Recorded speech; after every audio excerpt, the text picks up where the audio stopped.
Hey everyone, welcome to Addictive Personalities. My name is Bethany and I'm here again for round two with Karen. We're continuing our conversation about our lives as far as how we dealt with addiction, how we met under those circumstances, how our friendship grew. And the plan is for this second round to be more about when our decision was made to get clean. And we're just going to talk about that because I don't think Karen and I really overlapped as far as that's concerned. So without further ado, welcome back, Karen. Thank you very much. Happy to be here. Yeah, so it's been a little bit and we have debuted ourselves on YouTube and the reception's pretty good. It hasn't broken my spirit, so that's good. That's always positive. Yeah, because it was really, really scary.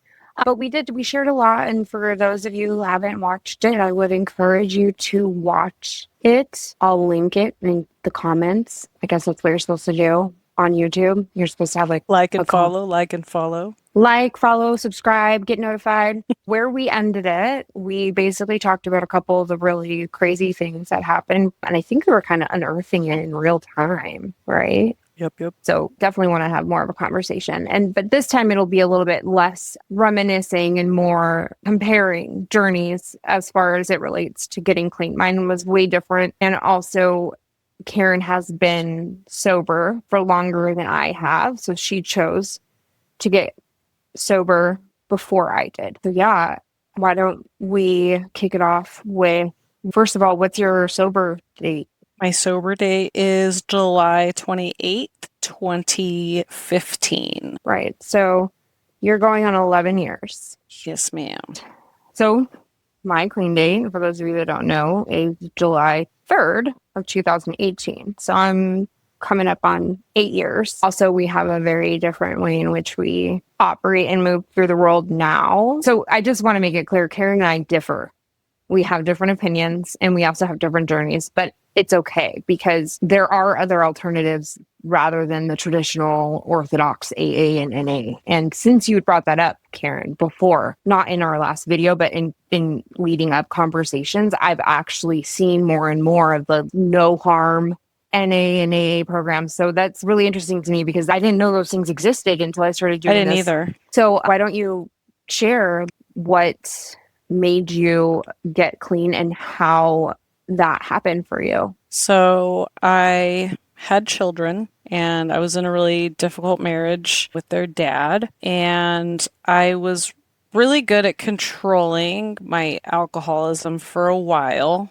I only drank wine and I wouldn't finish more than a bottle every 2 days. And I literally had the system and was very disciplined about it because I didn't want to be a train wreck mom. And then as my kids got a little bit older and me and my husband separated, and so I was able to not be accountable to another adult. So my drinking got really out of hand and I switched to box wine because I couldn't afford my wine bottle habit anymore and was just getting blackout drunk every night. And there was one night where I dropped my wine glass and broke it because I passed out on the couch when my oldest was still awake. And then I couldn't find her anywhere. And she had fallen asleep in a playhouse in my house, but I didn't know that. And so I was literally out in the neighborhood. I thought she just left. I checked with the neighbors that she hung out with all this stuff. That was in Vegas, right? That was in Vegas, yep. And that was terrifying. And it was just how could I pass out when my kid was still up and not know where she was? That was a big wake up moment for me, but still not when I got sober. Yeah. But that was when that was started the first thinking about it. Yeah, that's when I started you had a problem. Yeah, maybe I have a problem a little. Yeah, this is concerning. I need an intervention.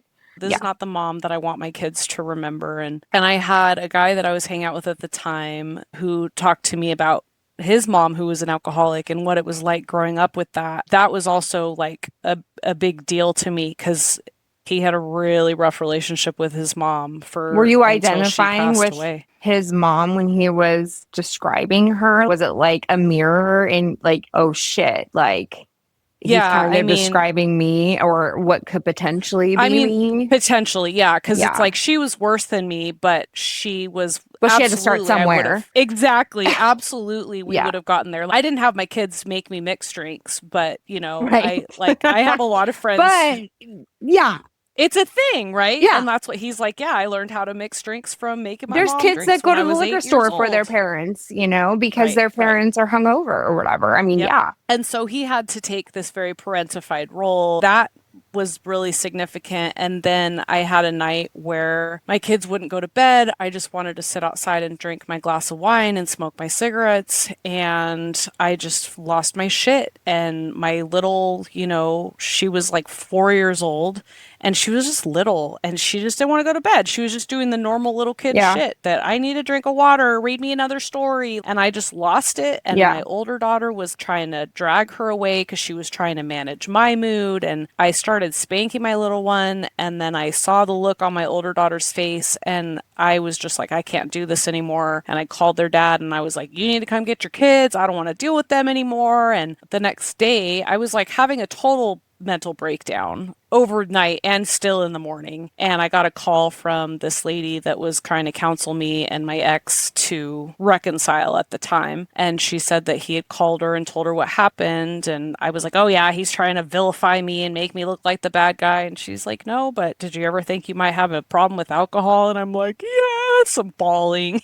And so she, like, no pressure, gave me the phone number for a girl that she knew that was in AA and that was a sponsor. She was like, do you mind if I give her your phone number and she gives you a call? And so I was like, sure. So I talked to her and she really understood where I was coming from. She met me where I was at and she was like, would you be willing to go to a meeting with me and try just not to drink today? Yeah. And that's it. And that was my last day that I drank. And we started going to meetings together. She was a phenomenal sponsor. Honestly, like, she's the reason why I never drank again. I don't know that even if I had had a different sponsor or a different experience with AA, I don't know if it would have gone the same way, but Yeah, you can't actually ever know that, right? Like it is no, just what it is. Yeah, we can go through all the different variables and different for sure. I parallel like to do that. I like to universes. play that game. The what if game, the hypothetical, Mhm. I can jump to a million different hypothetical situations. Just hold my beer. Just kidding. Mhm. Don't hold a beer. No beer. Okay, so what I think is fascinating about that is that you were blessed, fortunate enough to walk through the doors of NA or AA. Sorry, I'll get those mixed up probably a lot, and never go back. But there are a lot Yeah. of people who unfortunately have to come in for their day one chip several times, right? And Definitely. so, yeah, I think that's great. And the rest is history for you. I know that I do want to get a little bit into the nature of the steps that you worked and how, your support system was. As far as me, it also would have never crossed my mind had I not had my daughter, period. End of story. Right. And I mean, like, I was even so scared to quit that I almost ended the pregnancy. Because at the end of the day, that's really what it was. It's like, oh, I don't know if Yeah. I can stop using, Right. which is a coward cop out, And at that point, like, yeah, when you're 30 and you're like, this is probably the last chance. I thought I was being punished, to be quite honest. Right? Like, it was just, or I have also thought that God was just like, yeah, you're not ready to have a kid right now. And then gave me the chance to have a kid. So for anybody who is like judging me for having had past abortions, I would say, go ahead and judge me. I don't know what good that's going to do you. But at the end of the day, I'm still blessed and God still loves me and understands 100% why I did what I did. And I don't want to say go fuck yourself, but I kind of do. Like, if you do feel like you need to judge me, like, come here and judge me. Because this is not you. The thing is, right. No, and I was going to say, because I know that I said something that, that I'm pro-life, and that's really something that has evolved over the years because I understand that at the end of the day, we're all people, we're all flawed, we all make mistakes, and we all have to make our own decisions that we have to live with. But this is the thing is, I have seen so many people who in addiction did have abortions, and they just have a ton of pain about it. Like you said, you were like, well, I probably can't have a baby. Like, I don't ever judge anybody for their decisions, but I just know that there is there's pain in that, you know? No, 100%. And I can guarantee you that if I had gone through with having an Yeah. abortion, it probably would have killed me. I probably would have gone even darker and deeper into Right. depression. I just kind of wanted to address this. I just want people to know that like it is what it is, and it does nobody any good to sit there and, you know, make a judgment about that. Like I am also pro-life if possible, but Right. that is also not up to me, and it Right. isn't up to our government. It is up Right. to, it's between you and your God, Right. basically, like at the end of the day. And so anyway, moving on. So after having I then had someone besides myself to think about, because if it was just Right. about me, I didn't give enough shits about myself to ever, like, I don't know what I would have done, because I didn't have a future in mind. And so Right. like you, like who knows, like if you didn't have kids Yeah. that you were responsible for, and No. it just, for me, my sickness was still curable Right. to the point in which I could discern what was best for my child. So We were the lucky ones. right. And I do think that it is about trauma. At the end of the day, like I put my trauma aside, and it was almost just like and some people just don't have motherly instincts, honestly. Like some people just don't have that. So mine, I did, and I didn't know if I would. So in any case, the whole CPS case thing happened with that psycho bitch. And so that was like the first time when I decided not to use someone else's pee that I was actually making a conscious choice to get help. Prior to Yes. that, every time I'd gone to rehab, it was because it was forced upon me. My mom forced me to go, or I was in a really rock bottom place, but I didn't really want to be clean. I just needed, because I was homeless, or like Where to because I was, live. yeah. So then I stayed clean for a year because the case was open for a year, but I relapsed shortly after I moved back with my daughter's dad. But then right after that, there was a scuffle. We'll just say that original clean date was January, I want to say January 18th, around, I want to say, no, I'm sorry. February 3rd was the day that I left because there was a scuffle Right. of 2016. Moved in with my grandparents in Arizona. So I was clean then. Mm-hmm. And then moved to Utah, got a job. I lived with my mom, and then was training a new hire and met her mother, and I was trying to get Adderall, but knew that the reason why she was selling Adderall was because this bitch was on something else. And so I was like, hey. So I was just like waiting for that moment. Like there is that term they use, I've heard it, where it's like you're already relapsing before you relapse. I don't know what. Yeah. Yeah. You're already planning your next. Yeah. So like whenever you have the opportunity. And I am a really, really observant, very intuitive. If you want to find it, you'll find it. Oh, in every case I've found it. And so I want to say August of 2017 to July 3rd, 2018.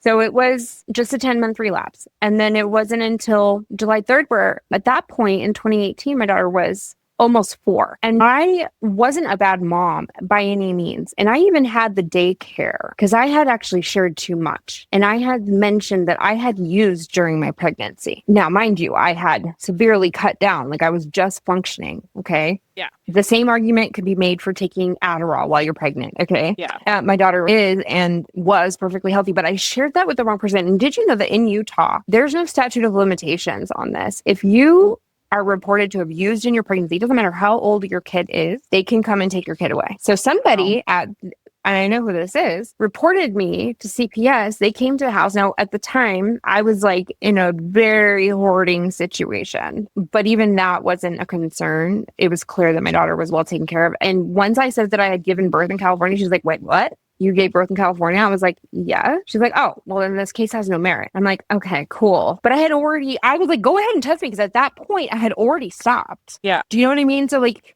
things were just already kind of just like I said in earlier episodes, like I've just outgrown the people. Like I don't want, like my daughter is now creating core memories. Like, right. And even though I'm making sure she's fed, making sure she goes to the doctors, making sure that she's not malnourished and that she gets hugs and she gets told I love you, still I'm not emotionally present. Yes. Right? Like I'm not really paying attention. And especially in this day and age, man, like if you have kids right now, you have to be paying attention. If I Be was diligent. if I was busy getting high, I wouldn't care what my daughter was doing, who she was talking to. But I am like so hypervigilant, almost to a fault, because of what we went through and Yes. how easy it was for us to be victimized. And now it's even easier and more acceptable, almost, right? Like, because we are basically serving our children on like silver platters to predators, right? With all this social media and then,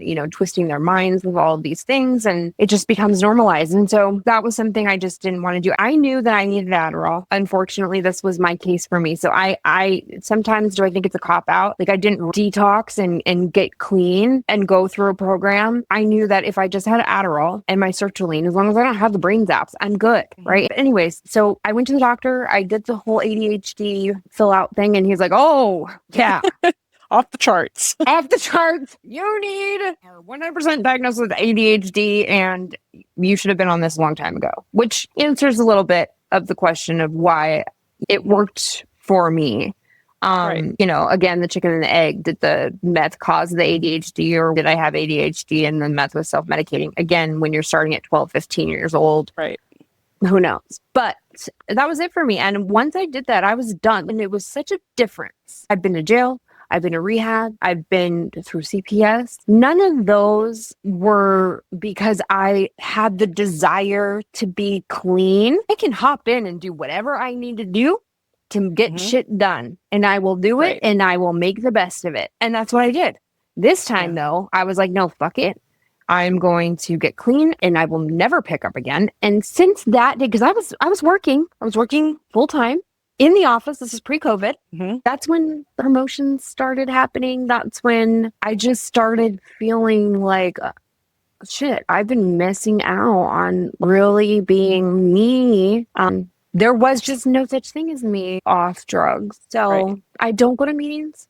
I don't have a sponsor. I really prayed my way through it. And then also the Adderall helped with the brain zaps and whatnot, but didn't really go to therapy. In the next episode, you and I will go into more deeper of like the healing aspect. So this is really just focusing on our strict recovery, or like just not using, being a dry drunk or like a clean meth addict. What I don't know what you call it. What I really appreciate about being clean is my daughter doesn't really remember anything about any of that. And so I had to basically at some point get real with her about her dad. I know it was different for you because your kid did witness some stuff, but I think your youngest probably doesn't have as much of a memory as your eldest, right? Yeah, and my older daughter remembers. The funny thing about kids is they don't really realize what's going on. I've told her that story. I think she remembers it from me telling her. I don't think she really remembers. But there was a point in time, probably like several years ago, where my daughter was like, I don't really understand why you quit drinking. Like, I don't remember it ever being a problem. I remember you drinking. Was that and I your don't remember it youngest being or a your problem. No, my eldest? oldest. Oh, And so then I told her all these things like, well, I just, I wanted to be drinking instead of with you, and like I would drive, and and so then it ended up coming like back against me, where she was like, well, you did this and you did, and I'm like, you don't even remember any of that. I told you that. Yeah. You can't weaponize my So, vulnerabilities. yeah, it's like Yeah. so no, I don't feel like they do remember. I feel like they remember more the tension between me and their dad than they do Yeah, that's necessarily probably, my yeah. alcoholism. And But I did know they that realize, did any of the alcohol actually contribute to the tension that you and your husband had? like for sure after we split and my drinking was like way worse, I think the tensions were a lot higher as well with him. First of all, he was pissed that we were split up because he wanted to be back together. And I was irritated that he was always pushing me to spend time with him and get back together with him. And he was always telling my kids how awful I was and all this stuff. That's like, so not oh, okay. mom's breaking my heart, That's so not okay. Just yeah. so everybody knows where I stand. Bringing kids in the middle of adult drama is just a Gross. non-negotiable. It is gross. Yeah. Okay. And it's go on. hard because we're human. There was a lot of tension. It was about a year between when me and him split and when I got sober. And I'll tell you that when I first got sober, the tension did not get better because I wasn't healed yet. Right. Well, and And you didn't even, well, we're not healed no, 100%. Right. but So, I like, hadn't even begun to heal. right, right. And that's kind of the point I That want to is make insane. very clear is that the reason why we're doing this in three parts is because you might, as an audience, whoever's listening to this right now, you cannot heal without recovery. It goes like addiction, stop using, and then hopefully, if you're lucky, you're healing and recovering at the same time. But for a lot of us, we're not because we don't realize that there's another element beyond recovery. We assume that if we go into a program that it's going to fix everything. And yes, like all of the Right. steps and stuff, which we'll talk about in just a minute, do lead you in the direction of trying to heal yourself. Something I said in the last video episode of just me, my first solo video episode, was that you're around a lot of other broken people who may or may not be healed, who also have shortcomings, who also are working steps, who also may not want to be there, who all, you know what I mean? So it's like, it's really a crapshoot of what your experience is going to be. So, but the choice has to be made. Yes. Like your choice, not outside pressure choice. You can't even do it for your kids necessarily. It has to be for you so you could be a better mother to your kid. Yes. Right? Like I cannot. But it's not willpower. Like I cannot will myself to stop drinking for my kids. Right. Like there's not enough willpower in the world. And you and I have had conversations, you know, I've made a stance about whether I think that alcoholism or drug addiction is a disease. And so I've thought a lot about that because Karen brought it up like, well, hold on a second. And I was like, well, okay, I'll hold on a second. But I think in some ways, especially with alcoholism and heroin, okay, I think that because it really does become a body disease, it really does kind of, it's like a parasite that uses your body as a host. So in a way I can kind of, but then again, I can equate that to a demonic oppression or a demonic, you know, attachment or something like that. Like where I do believe that when you are in a state of addiction or alcoholism, that you are open to being a victim of demonic shit. Right. And so, and that would be, of course, a smorgasbord for demons to be like, oh, look at this one. This one's hurting real bad. Let's kick this one up a notch, you know? So, but anyway, that's where I can kind of see where it could be analogized to a disease. I just, because of that, because like any reasonable person who is not under the shackles or embrace of an addiction or demonic attachment or whatever you want to call it would choose their kids over drinking, right? But also the same argument could be made about any person who loved themselves would never be on drugs in the first place and then would never have to have you. Do you know what I mean? So like, and there are bad parents who are never on drugs or substances too. Well, and that's what like I kind of think about it like with mental health. Like, have you ever been in a depression where it's so bad that you want to get up and do things and you want to get up and clean your house and you want to get up and take a shower and you just cannot will yourself 100%. To do it? That's what I would compare it to. And somebody who's never experienced depression will be like, well, you obviously just didn't want to. I know. I've had those. Just do it. Right? It's a mental, like you just don't have mental will. Like you're just weak. Right.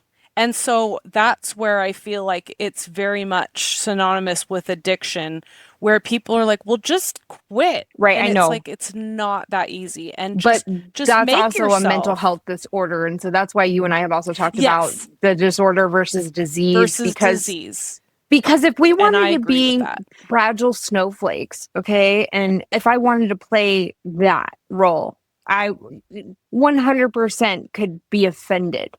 I'm not. And I was just using the fact that cancer is an actual disease. It's not something that ever is chosen. There is in the medical industry, in the medical community, a co-occurrence or dual diagnosis is one in which you have a substance use disorder. Yes. So it is not needed to be classified as a disease for it to actually have a diagnosis code. So I do want to make that clear because it is 100% disorder, and but it is synonymous with mental health disorders. Yes. And we don't see mental health disorders being classified as diseases in order to get attention. And I do love the attention that and the freedom now and the acceptance now that, like, yeah, we can't live in a world where our whole society is basically making us crazy, and then we can't say we're crazy, right, or look for help, right, and be open about it. And there should be right. no shame or stigma. And that's another thing I want to get rid of, as far as,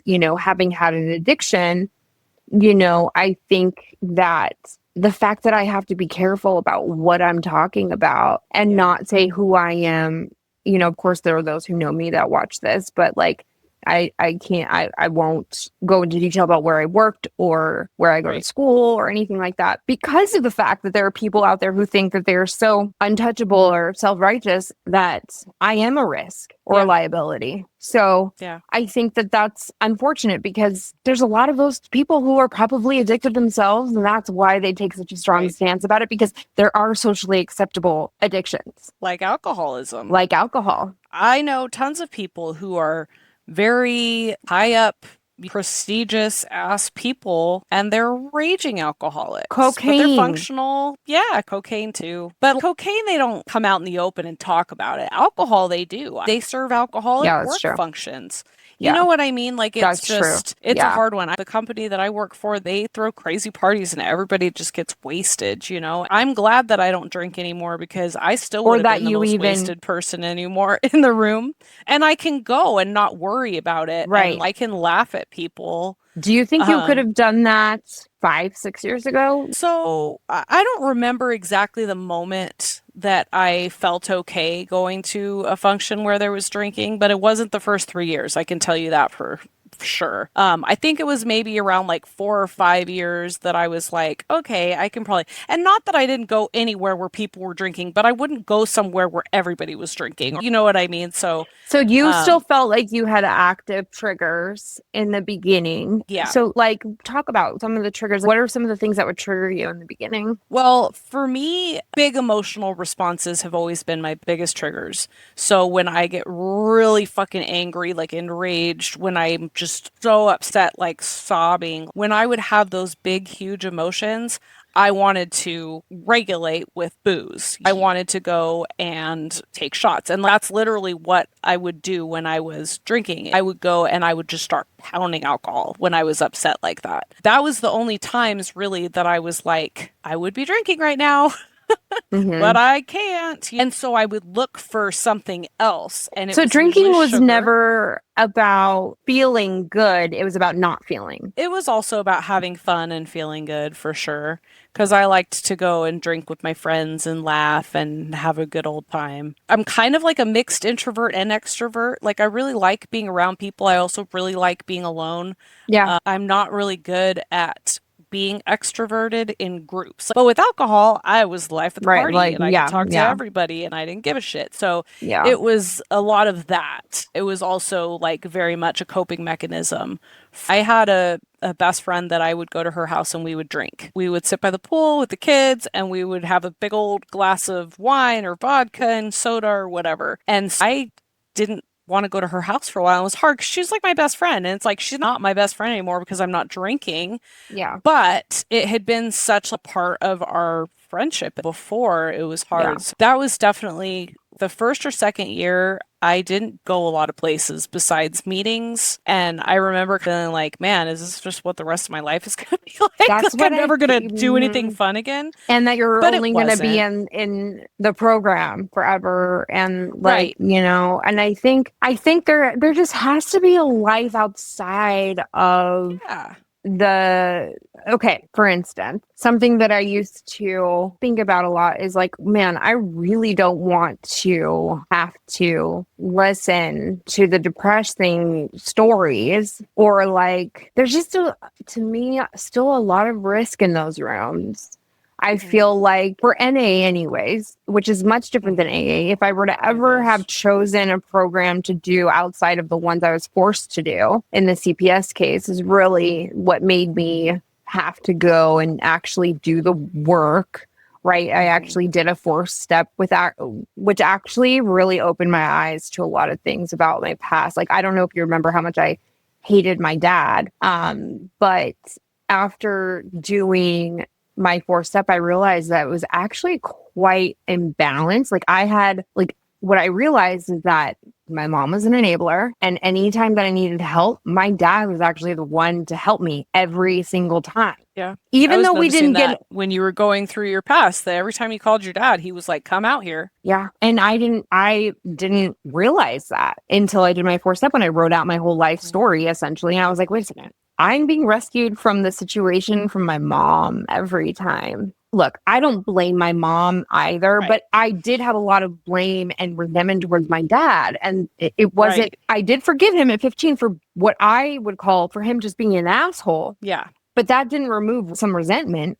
Right. Again, AA would be where I would go if I had to choose. I have been curious about going to meetings. Obviously, a lot of my audience would be there. I do think recovery, whether you call it recovery or just being clean, can happen in a number of ways. And I think that there is a benefit to all of the steps. I think that you can do the steps whether you have an addiction or not, and you're just looking to grow, right? I mean, it is a path towards being more self aware. And I think the world really needs a lot more people who are self aware and consider how they affect the rooms they're in.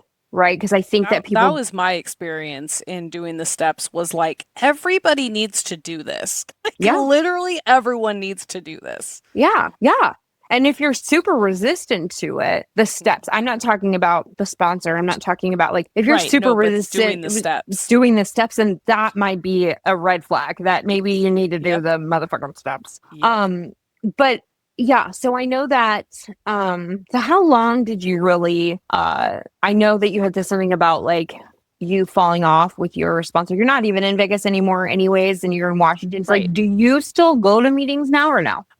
Not really. So when I first moved up here, I found a meeting that I loved, and because actually a girl that I met in Vegas in recovery ended up here before I did, and so it was Oh, like we just ended up being in the same town. and you knew And her. so yeah, Oh, that's crazy. That's through meant to recovery. be. So she invited me to this AA meeting, and it was just a great, and it was a women's meeting, which was great because I'm trying to not be around dudes because dudes have Yeah. been my second Not, worst problem besides yeah. alcohol. But anyways, I had a great Sunday meeting that I loved, and it really just got too hard to make it there straight after church. It was literally like I would go to church and I would have to go straight there, and that's a Yeah. long day. Yeah. Yeah. That is a long ass day. Yeah. There's a Celebrate Recovery program, which is a Christ-based recovery program that I go to on Monday nights when I don't have a Bible study, but I had a Bible study that went all year, so I'm planning to start going again over the summer. But you And know, I still have to I look don't. into that because I actually, when you brought It's a that good up, I one. was like,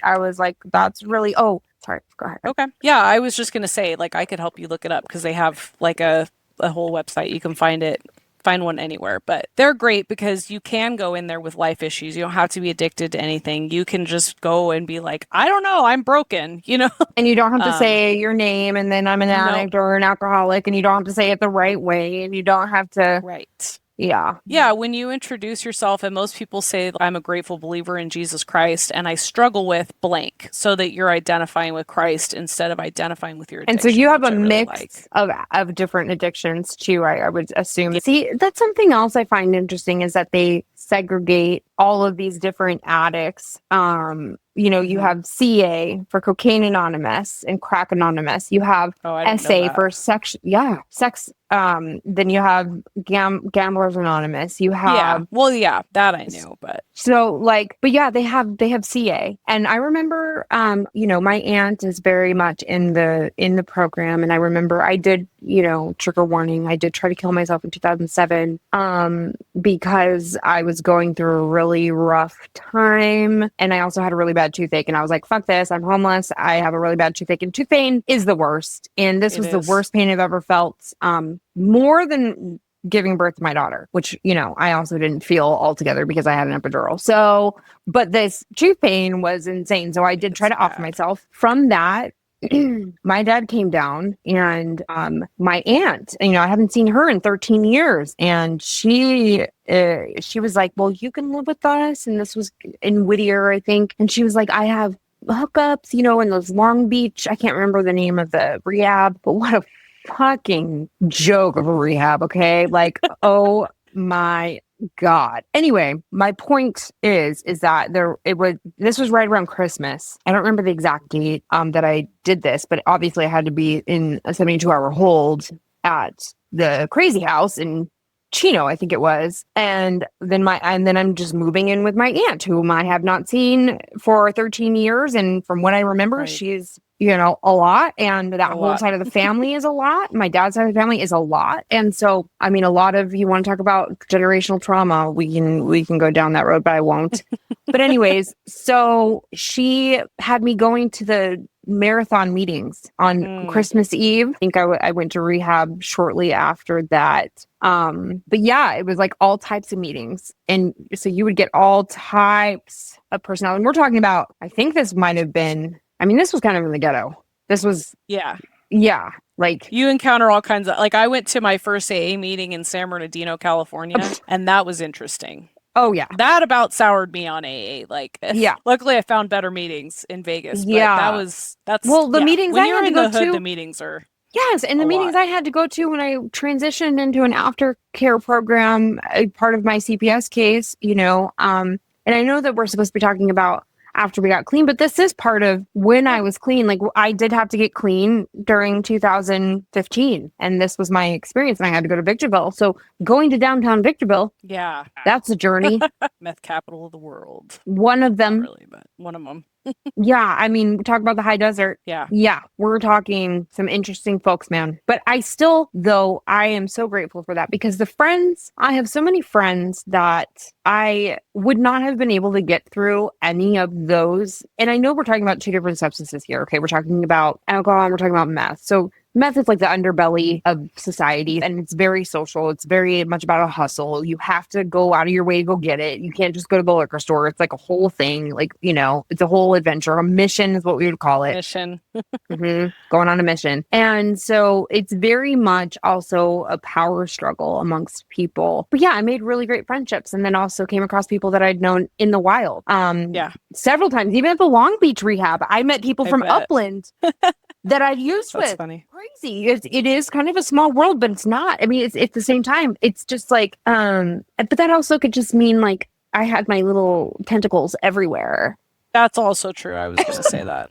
I knew a lot of people, and it was crazy You when I did. ran into people who Yeah. are like, "Hey, I know you, or you know this where that's my homie," whatever, blah blah blah. Right. You do tend to get into a group of people and start name dropping because you're like, "Who do you know?" Yeah. Yeah. I still feel like that when people say that they're from like Pomona, Yeah. Fontana, like Rancho Cucamonga, I'm like, who do you know? Who did you run with? Do I know you? right. Should I trust you? But yeah, so I think at the end of the day, I don't think there's not a lot to talk about in just the recovery. I think the real meat and potatoes is going to be in the next conversation when we talk about healing and what it's done. Because I'm telling you, it takes, first of all, you can have people tell you all day long, oh yeah, you need to heal. You need to heal. Mhm. And maybe some of that healing happens when you're going through the hardest steps, making amends, doing your moral inventory, the accountability. But for those of us that don't do it that way, for me, I had to kind of learn as I went. And I don't really know how it happened. It's just like you go through this life and you're like, then I started realizing like, I don't even have a plan for my future. Like, I don't even know what my future looks like. I don't Right. even know what I want in a man. Like you've met my ex who lived with me. Mhm. I was bored. Yeah. And he was kind of like, it was the most normal breakup. Yeah. But it was my first relationship since getting clean. Right. Yeah. And- And sorry, go ahead. No, go ahead. I don't want to interrupt you. My first husband, I got sober when we were separated. And then my second husband, I knew before I got sober as well. And I was sober our entire relationship. But I haven't met somebody and gone through the get to know you and the courting phase sober ever still. because I was with my second husband for 9 years. And Yeah. now I've been single ever since we split. That's something that I'm still like, I don't know if I can do that. I don't You know if I can will. do that. You And will. I'm It almost is 11 hard. years sober. So, Right, but you yeah, also it's have a process. kids involved and you still Yes. have a kid under your roof. And so that is something too that I take very seriously. Yeah. Since I Um, did have my second husband move in with my kids and get close to my kids, and then we split mhm. up, and there was a lot of trauma there, I've decided I'm not going to be in a relationship until my daughter moves out, and she's still got 4 more years until she graduates high school. So it's fine, but I'm still She may come terrified. to a point where she's like, "Mom, you need to go date." I don't think so. Oh, It's a nice um, thought, but my kids are, they've seen the choices of men that I make.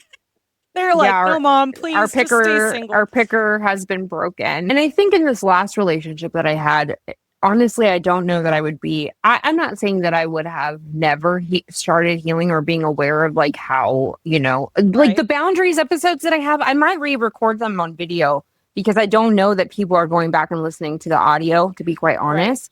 And I think that I have good stuff there because it is from my Yeah, experience.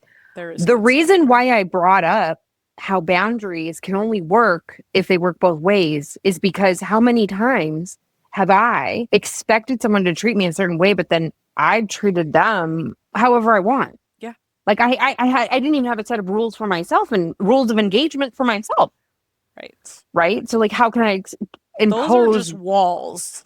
Yeah, yeah. Those And are so brick walls. I don't know. Is there anything pressing for you? Any point that you want to make about your recovery in particular that we haven't covered? Um, I mean, I think just as far as like the steps and working the steps, that was, like you said, it was really eye-opening, and it was like a really clear kind of reveal that there's patterns in my life. And it definitely, that was probably over the first 18 months that I was sober that I was doing the steps, and I got through all 12 of them. But like that was the tip of the iceberg as far as recovery goes. And it definitely was a great starting point, Yeah. but it wasn't like, oh, I'm healed and everything's perfect in my life. I mean, my life was still a mess for a long, my life is still a mess. It's I don't not, think I don't think I I mean, think it's that not a mess. It's just, it's not what I would have pictured it to be in my 40s. But, again, did like, you even have a plan for what your life was supposed to look no, like in your 40s? Like I think that no, there is this epidemic of people who just never knew how to strategize or right. plan for the future. And I don't We know if just that's were in that's an error survival of our mode for parents so long.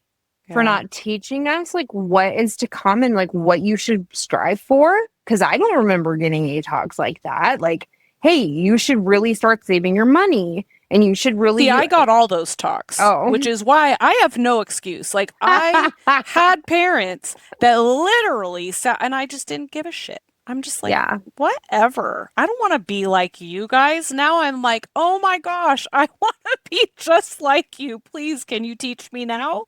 Yeah, But yeah. it's too late. No, it's not too late. But yeah, it feels It's like just you're starting harder. 20 years late to a Mhm. game that you weren't invited to. Yeah, but I do think that there's a lot of our generation that Yes, big is time. in the same position. A lot of us, I'm grateful to own my condo. Yeah. And I own That my was home too, which is a right. big deal. A lot of my friends are like, "Oh my gosh, you own a house." Like I could never even imagine. I mean, a lot of people in our generation don't own homes and can't imagine owning There was only homes. a small window of time in which owning a home was actually a really good investment. And I was lucky enough to do that. But like 10 years ago, I would have no idea what it means to have a mortgage, what an interest rate is. Right. My credit score when I first moved out here was atrocious. And now, yes, I have a lot of debt. The fact of the matter is I have a really good interest rate, and I'm Yeah. glad that I got clean Yeah. before, and just kind of started like learning, like, okay, how can I position myself in a way in which I can thrive and then leave something for my kid, Yes. you know? And And so I'm now, always joking about my kids that they need to like make it big and take care of me. And I'm like, I always swore I wasn't gonna be that mom. It's like, hey kids, can you take care of me? It's like I should be taking care of them. I grew up with really, really good parents and a really good example of what I should be, and I just didn't want it. And so it is hard for me because sometimes I'm just like, God, I was so stupid. I just wanted to have fun. And I had a lot of fun until it was not fun anymore. And then I got sober and I've been picking up the pieces ever since. And I mean, I am really happy with the place that I'm in right now. I know it doesn't sound like it. Like financially, I could be doing better, but we're kind of in a really shitty economy, and I don't think anyone's doing phenomenal right now. Right. And that's what I was going to say about our generation too. It's like the month I started college, 9/11 happened, and it feels like it's just been one global And then the Great emergency after Recession, like another. the Yeah, the housing collapse, that crash. whole Yep. thing, yeah, that like It bankrupted literally a feels lot of like it's people. Yeah, it has just been one like global emergency after another, Hmm. our whole lives. So our whole adult lives. So not to make excuses, but survival mode is a thing, and I feel like I maybe just got out of survival mode in the last 3 years. Same. So And still have a it lot does to it. work to do. Yeah, but I'm excited for it. Like I'm Me too. excited to see where my next chapter takes me, and like how, and that's why I like to do this, is because I do want to do it out in the open, and I do want to say like I don't have it together. I haven't hacked this thing. Don't think there's a hack for it. I do think Right. that it is going to be a lifelong commitment to just trying to remain humble, grateful, self-aware, Yes. and understand that whatever it is that I want my daughter to be, I need to be the example. And so, Yes. what I really want is just for people of all different, just people who want to be clean and don't know what the fuck they're doing, and just want to share, you don't know what the fuck you're doing. I don't know what the fuck I'm doing, but we are doing Doing well. it. We're doing it and we're doing well. Are we Yeah. thriving? Yeah, I would say that we are. Like take a look Yeah. at it through the lens of somebody who may not even realize they need to heal. And Right. they don't, maybe they're living in at their parents, maybe they're still trying to get their kids back. Maybe they're in an abusive Exactly. relationship. Maybe they don't Yes. even love themselves, like Yeah. I've just started loving myself to the Me point too. where my boundaries are clear. Yep. They're a little malleable when it comes to certain relationships. I'm still trying to work that Right. out. But Same. yeah. But like I don't hold resentments, which I know is Right. a huge deal when you're trying to stay clean or sober. Like your resentments will cause you to relapse, you That's the know? 12th step, I think, to constantly go through your inventory like at the end of every day. And I mean, I don't literally do that, but it's It sounds like like, just sounds like praying and asking for forgiveness. but that's the thing is like you said, it's just about not harboring resentment towards people. And if you do feel that you're carrying a resentment, that you deal with it Mhm. instead of just letting it fester. That's all Because that guess that what? The is. only person that controls if you resent someone is you. Is Nobody, you. and the person that you hold anger towards doesn't probably even A, care, B, no, because you probably It's haven't even like told them. drinking poison and Yeah. hoping the other person will die. Who said that? I don't know. Is it Somebody Maya important. Angelou or yeah, somebody? I don't know.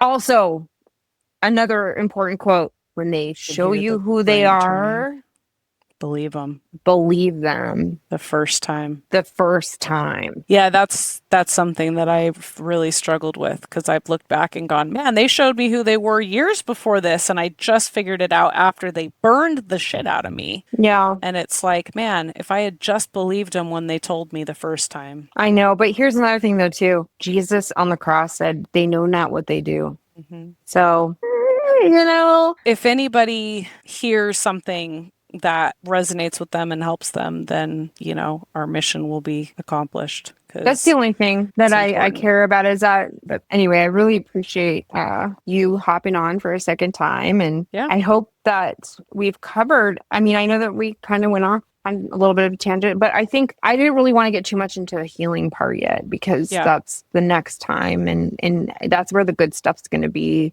Yeah. Where you know, you can talk about the type of therapy that you are into, and we can go into the medication debate, and we can go into not debate, but just that how Yeah. you and I see a different conversation. And yeah, I think at the end of the day, what makes you and I, Karen, very, very similar is that our kids mean the world to us.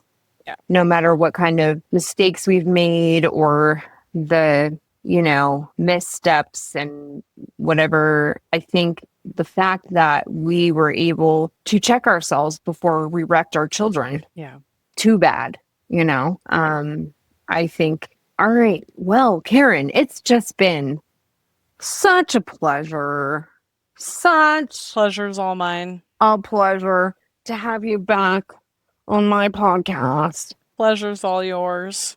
It is all mine. And stay tuned, everybody, because the next time you see me, I think what I'm going to do is redo some of my boundary episodes. I think those were the most important ones that I've done. I'll do those on video. So stay tuned for that. But then the next time you see Karen, we'll be talking about adulting, healing, and what life looks like now, and how it got from like recovery to like, oh shit, there's more. And this is the good stuff. This is like where every day is like a reward, you know? Mhm. So I know before it may have felt like getting through the day was like good. I can go to sleep now. Mhm. I didn't fuck up. I did all the things I was supposed to do. But now we can start making decisions that lay a groundwork for a future Yep. of what we look like, what we want our future to look like. So I love you. I love you.